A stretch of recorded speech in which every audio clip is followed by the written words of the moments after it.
ये ना मेरे साथ रियलाइजेशन पता कब हुई थी, जब मैं यूएस गया था रणवीर, तो मुझे लगता था ये ट्रेनिंग सबको मिली है, क्योंकि यही तो ट्रेनिंग है, आप पढ़ा क्यों रहे, ताकि लोगों के नंबर आए, तो वही ट्रेनिंग है। तो मैं भी यूएस जब गया तो मैं बिल्कुल वही घिस्सू कि नंबर कैसे लाते हैं, तो 10 साल के क्वेश्चन पेपर, उनके सवाल के जवाब रट लो, वही उगल दो, फिर जैसे ही तुम एग्जाम हॉल से बाहर निकलोगे कंपेयर करना शुरू कर लो, तेरा क्या जवाब था, मेरा क्या जवाब था, एंड देन फिर ऑटोमेटिकली जब तक इन्विजिलेटर या एवेलुएटर के पास मार्कशीट पहुंची भी, ये आंसर शीट पहुंची भी नहीं है, आपको अपने नंबर मोटा मोटा पता चल चुके हैं।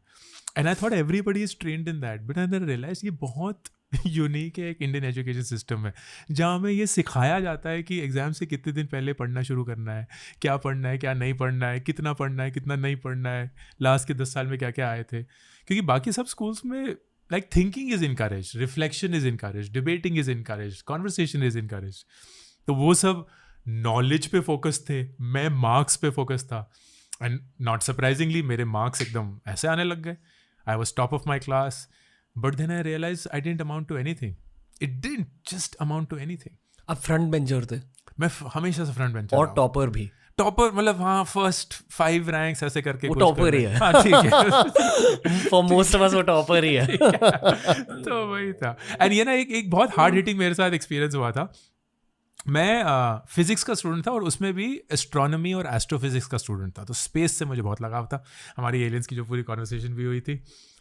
तो एक बहुत ही मुश्किल सब्जेक्ट था, एंड उस सब्जेक्ट के जो प्रोफेसर थे वो नोटोरियस थे कि इनके एग्ज़ाम में कोई पास नहीं हो सकता।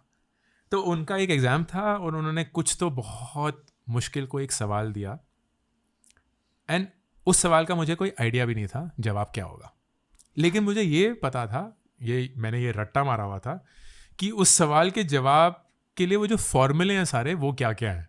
तो मैंने जाकर सारे वो थ्योरम फॉर्मूले सब लिख दिए, मेरे को एकदम दिमाग में टक टक टक टक टक टक। फिर वापस आंसर शीट ग्रेड होके आई, उसने बोला देख भाई, मतलब अपने दिमाग में ये सोचा होगा कि लिखा तो तूने कुछ सही है, तो मैं कहीं गलती तो निकाल नहीं सकता। But then he said something which stayed with me, he said you have reproduced the theorem like I have never seen any student do in the last 20 years of my teaching career. But I wonder how much of it do you truly understand?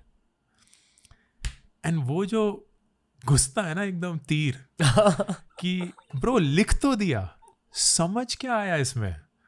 That's when it hit me कि यार मुझे कुछ समझ नहीं आ रहा था, मैं बस एक तोता था, बस जो मुझे सुनाई देता था वही मैं वापस तुतलाता था, and that was what I thought was success. ये अमेरिका में हुआ था? हाँ जी। ये है अमेरिकन एजुकेशन और इंडियन एजुकेशन में फ़र्क। बहुत बड़ा फ़र्क था, बहुत बड़ा फ़र्क था। कहते हैं कि 12th स्टैंडर्ड तक इंडियन एजुकेशन ज़्यादा अच्छी होती है, और फिर जब अंडरग्रेड स्टार्ट हो जाता है फिर American education leaves Indian education far behind, professors की वजह से। I experienced that, yeah. The quality of teaching, the way of teaching, the dedication, आपका peer group, study group का concept, साथ में पढ़ना, ये नहीं था कि अरे अगर मैंने होमवर्क इसके साथ किया तो उसके भी मेरे जितने नंबर आ जाएंगे, वो कल्चर ही नहीं है। लाइक यू सिटिंग टुगेदर, एक साथ होमवर्क सॉल्व कर रहे हैं, क्योंकि it's all about understanding, comprehension, कि हम सब सीखेंगे ना तो हम सभी जीत पाएंगे।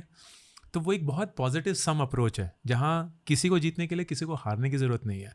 पर इंडिया में एक बहुत ज़ीरो सम मेंटालिटी होती थी कि आप क्लास में तभी टॉपर बन सकते हैं जब टॉपर को एग्ज़ाम के दिन दस्त लग जाएंगे क्योंकि वो एग्ज़ाम ठीक से नहीं दे पाएगा, उसके कम नंबर आएंगे और आपके उसकी वजह से ज़्यादा